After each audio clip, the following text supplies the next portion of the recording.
Welcome back to the channel. Yeah, I did mention it in the last one. We're going to be looking at the TTI Airsoft TP22.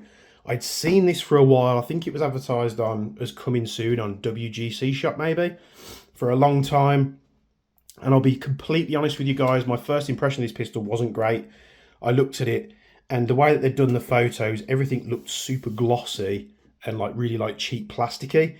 The term I gave it was it looks very Playmobil, for those in the UK that know what Playmobil is. And I sort of put it down, you know, not really interested. And they came into a UK supplier and they were up on the website. And I was like, oh, you know what? I'm going to pull the trigger on that. I'm going to give it a go. So this is the TTI Airsoft TP22 gas blowback pistol.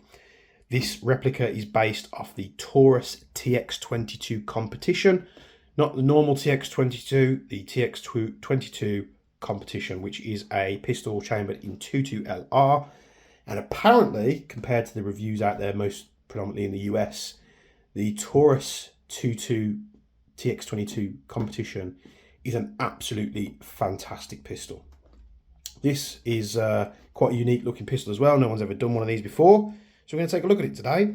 So it comes in a box, which I thought was weird. It comes in a box that says U-Shot. Never heard of U-Shot, and what was weird is U-Shot airsoft guns since 1989. So this is actually the year I was born, and I've never heard of this company before. So yeah, just brand it. They've pulled a sticker off somewhere, so I don't know if they're worried about copyright or anything like that. Type green gas, semi and full auto. It has functional safety, as much like, you know, like an M&P. 21 round magazine capacity. I'm not sure how true that is. They're very much like Glock mags. So 6mm muzzle velocity, 345 feet per second. That's actually pretty accurate from what my test was. Blowback slide length and blah blah blah. Features Taurus TX22 appearance style. So they're actually naming the pistol there. So let's get this thing open.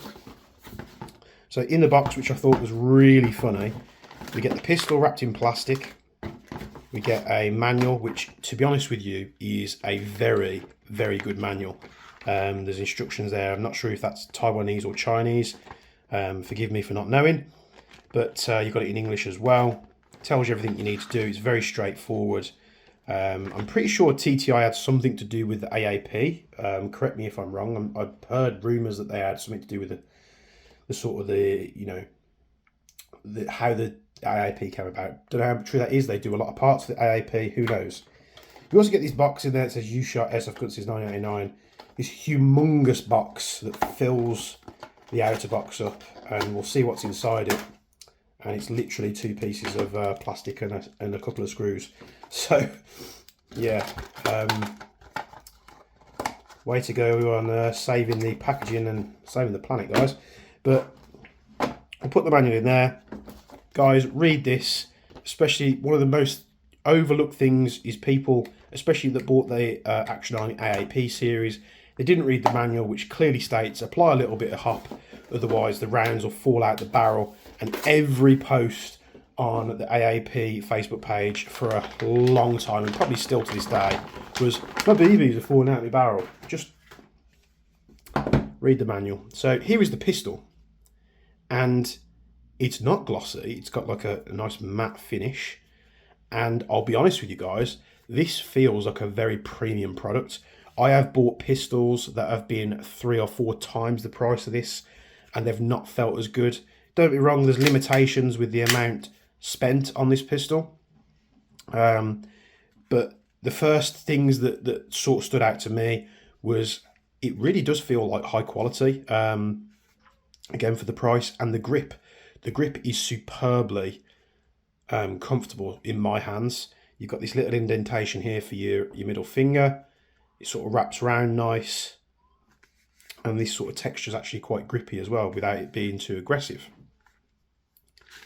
You've got slight relief cuts here next to the magazine to help you pull the magazine out if you want. What we used to do years ago when we were modding pistols and we were stippling frames is we'd always cut like a little upside down U shape into the pistol, and it basically enabled us to grab the magazine. Not sure if I've got any pictures of that, guys. If I have, I'll put them up on the screen, but don't hold me to it because it was a very, very long time ago. So it's a gas blowback pistol. it has a fun switch. It's got a polymer slide and a polymer frame and a metal slide. Got that backwards almost. A lot of the controls are ambidextrous apart from the fire selector. It looks like you can take the mag release out and switch it either side. Don't quote me on that. We've got a threaded barrel to 14mm counterclockwise, which is fixed in place. It doesn't move up or down or reciprocate. And, you know, the elephant in the room, yes, you've got a stonking red dot mount on the top there for your optics, which means that the red dot stays in place. The red dot's fixed to the barrel, which is great for accuracy and consistency. And the slide moves around it. The slide kind of looks like a cutout of like an M9, like a Beretta. But yeah, very funky looking pistol. So the safety, as you'll see there, not many pistols have safeties like this. It's the reason why I compared it to like the Marui M&P, because it's kind of like very small out the way, but very usable. One of my other sort of criticisms before getting this pistol was the look of the trigger. It looked really Chinesium. It looked dead spongy and everything like that. And I was like, oh, that just looks like it needs to be replaced. However, upon testing this pistol, we have obviously a lot of take up. There's a very prominent wall there. It literally stops dead. The break is very small indeed. And the reset. The trigger on this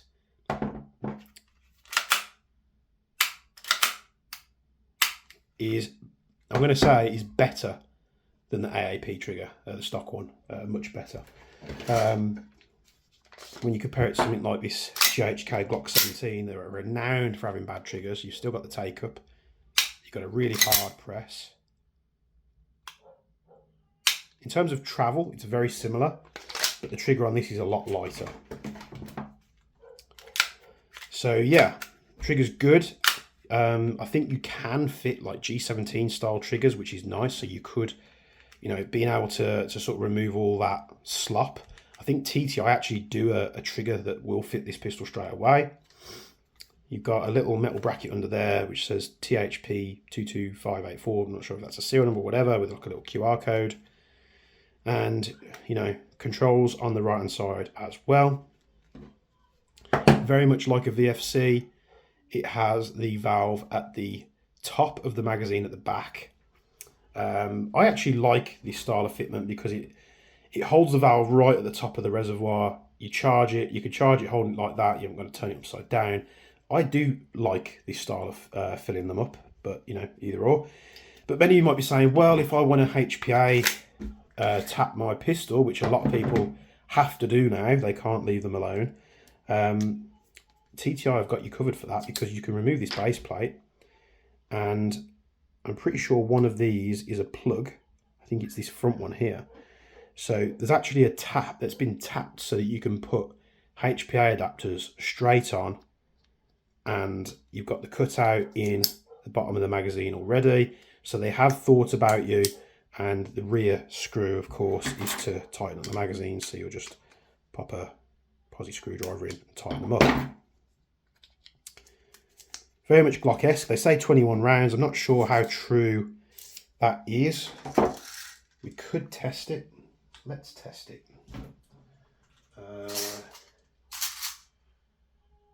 Not sure what weight of BBs those are in there. I think they're 2s. I'll pull that back. 1, 2, 3, 4, 5, 6, 7, 8, 9, 10. 1, 2, 3, 4, 5, 6, 7, 8, 9, 10. 1. Oh, it's stacked weird. 2. Yeah, it's 21 rounds, guys. Don't put 22 in, because when you insert the mag, there's a possibility that you might break the loading arm on your nozzle. So 21 rounds, more than you'll ever need. I can't remember how much my GHK Glock 17 holds. I think it's a lot less than that. Again, don't quote me if I'm wrong. There's a lot been going on, so new information always pushes old information out my head. Oh, let's get rid of these cheap BBs, which are literally just used for testing capacity on magazines.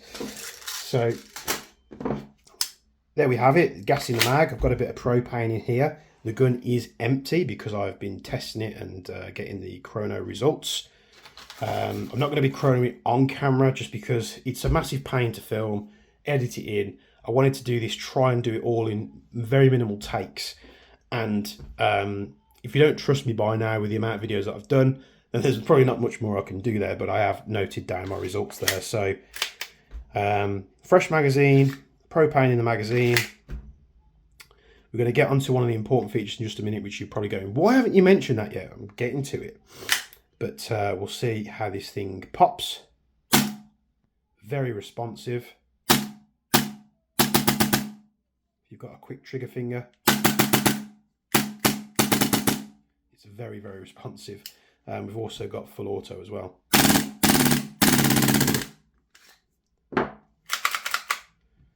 Very cool indeed. This magazine is actually pretty cold because I've been using it to test fire. Get a fresh one in there, see if that's got anything in it. Yeah. Very fast rate of fire. Very cool indeed. So yes, let's talk about probably one of the most important features of this pistol. It's got a TDC hop and it's got a little dial that sits here, and all you do is you turn the dial up or down for more or less hop, and that's how easy it is.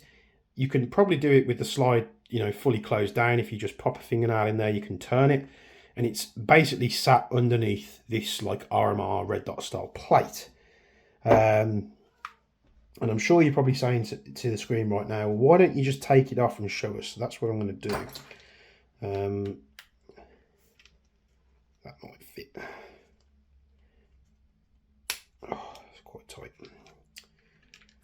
So let's take this off and show you how it works. The only downside I think I've found with this is that the wheel doesn't have anything clicking against it, or there's no real feedback of what you're doing. It would have been nice to have like a clicky wheel.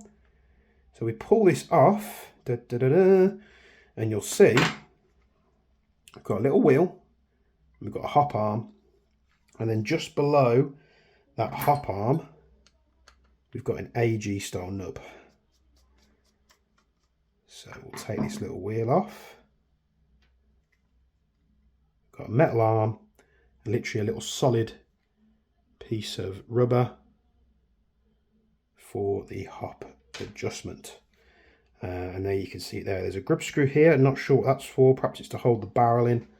To take this gun apart, it's actually quite weird. So you pull down these tabs, which, you know, you're like, that's super straightforward. But if the gun is cocked, you can't strip the pistol. What you have to do, you have to drop the hammer, pull the tabs down, push the slide forward and up, and it will pop off there. We could pull the spring and spring guide out there. We could pull the barrel assembly out.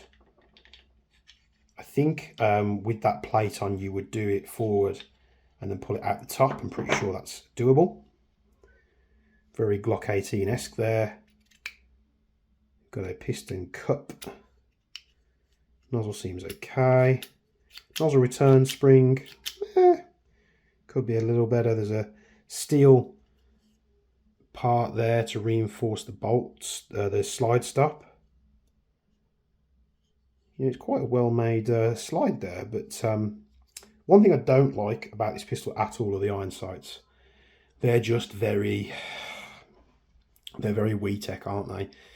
I'm not a fan of them at all, but I bought this pistol because I thought, you know, if I'm going to run it, I'm going to be running a red dot on it. I'm not going to be using the irons when you've got that RMR plate up front. So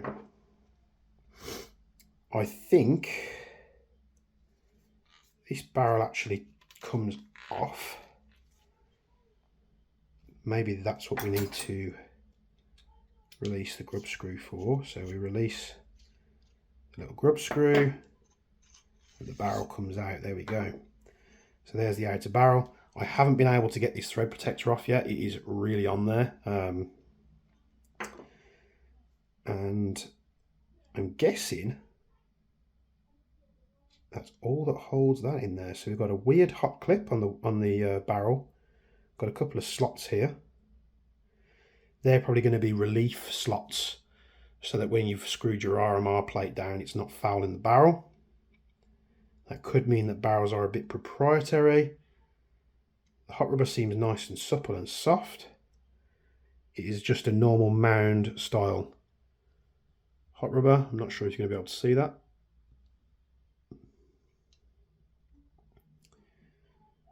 So, fits straight in the front there, similar to the Loki but in reverse. Pop the barrel in. They already do custom barrels, and we just screw that in, and that's all that's holding it in. There's not a great lot at all. I cannot for the life of me get this thread protector off though. Let me get something rubberized, like a glove, get a bit of grip on there. I don't know whether it's thread locked or what's going on with it, but I cannot get it off. It's meant to be 14mm counterclockwise. Oh, but no bueno. Don't really want to scratch this up. Have we got anything to hand? Probably not. So it's either thread locked on there, but it does look like plastic. So let's put this barrel set back together. We've got our hop arm and our little rubber nub there. It would be very easy to fit something with a larger contact patch on there. So although this system might not be to your liking, it is very end user friendly, shall we say, upgrade friendly. I'm going to pop the wheel back on. And the way the wheel works, I don't know if you'll be able to see this, it's cammed. So you see it pushing the arm down there and releasing it. The temperature in this room is shooting up through the roof. I did cool this room with the little stand-up aircon unit that I've got, and already it is got to be over 30 degrees in here. It is ridiculous. Which is the only thing stopping me creating videos at the moment. I am feeling a bit better, like I want to do more videos, but with the weather at the moment, it's just so difficult. So, barrel in. It does go in through the top. Put our spring guide in. That sits in the front there. Noisy kids and noisy dogs today. Just like that. So, my results on the Chrono. Let's have a look. You have to excuse this parcel sticker that's got wedged to it. But so basically, on a 0.2, the average was roughly 330 feet per second. This is the same gas. I bought a bunch of mags, so it was the same propane, all the mags. Let them acclimatise, so they're all the same temperature. It was a very good test, you know, that there was no difference in temperature in the magazines. 0.2s, 0.25s, 0.3s and 0.43s because it was just the next heavy BB that I had. So 0.2s at 330 feet per second, not far off the 345, which they say on the box. There was a tiny bit of hop that I added just to make sure that no BBs rolled down the barrel or anything like that, like the AAP, but only a small amount. 0.25s, we've got 310. 0.3 gram BBs, we've got 289. And with 0.43 gram BBs, we had 255. So those are the results of my Chrono test. Still looking for somewhere to get out and use this stuff so I can record range and such. Maybe I'll take this to the game with me on Saturday and give it a run for its money. It would be a lovely little backup gun. If the performance out of this thing is what I expect it to be, this could be another very cool sidearm add to my collection, but finding holsters for it is going to be mad, so I might have to take the Glock with me on Saturday because I do have a holster for it, where this I don't. I'm not sure if it would go in a Glock holster. It doesn't look far off, but the Glock holster that I use specifically attaches to this part of the slide, It's a real safari land, so it's probably not going to work. However, even if I don't use it, I can take it and play around with it. So, the TTI Airsoft TP22, otherwise known as the Taurus TX22 competition. So, what can we gather from what I've experienced with this pistol? I am blown away for what the price. I don't think it was massively expensive. The price of it, you can get it really cheap abroad at the moment from places like WGC and JK Army and other places like that. In terms of build quality, I am impressed. In terms of functionality, features, again, I'm impressed. I like the hop unit there. I love the fact that I'm going to be able to put a red dot on. I did have some red dots. If I can find one, I'll jump back on camera and show you. Of course, where they are now, I have no idea. So I'll be able to put a red dot on there, which is great. It's 40mm counterclockwise thread, which is great. It's got a fun switch, great, especially when it's a backup. So if you're using it as a, as a sniper or something like that, or you just want to get yourself out of the thick of it.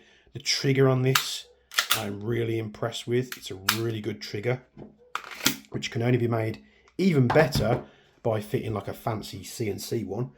Oh, I forgot to mention you've got like a rail section on there to put torches. I do have a Safariland to hand, Safariland, a Surefire to hand. This is set up with the, I think the Glock style plate. So we'll see if this goes on. I think it does. So, oh, there is a little bit of flex in the polymer of the lower. I don't know if you can see that. Tiny bit of flex there. So, it's got to be mentioned. Let's tighten this, tighten the Surefire up there. I'm just wondering if it's flexible like that, would it foul the slide? Now it's tighter, it doesn't seem as bad, but yeah, you can shove a torch on there, which is probably how I'd run it. So the trigger is very good. The magazines seem to be really good. What I can tell you from the chrono test is the first like one or two rounds out the magazine, it was just like the maybe lubing up a little bit because obviously these have been in storage. But after that, it was so consistent within like a few FPS, like maybe the max like 5 or 6 feet per second. Obviously the consistency got even better as the weight went up.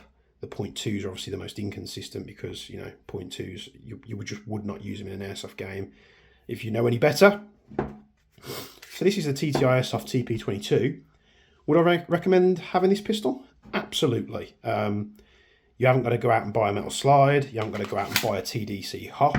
You haven't got to go out and buy an RMR plate. It comes with a different adapters in the box. You haven't got to go buy a threaded barrel because it comes with that as well. So it comes with all these good features. It's ambidextrous apart from the fire selector. It does have full auto, like I've said before.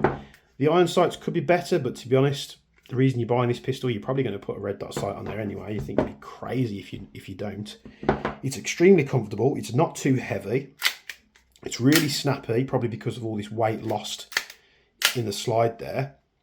And I can honestly tell you that I'm that impressed with this pistol that if TTI release the other pistols in the TX22 range, like the normal TX22, which has like a normal slide without all this cutout, if they release those models, I will definitely buy them. Thank you very much for tuning into this bench review.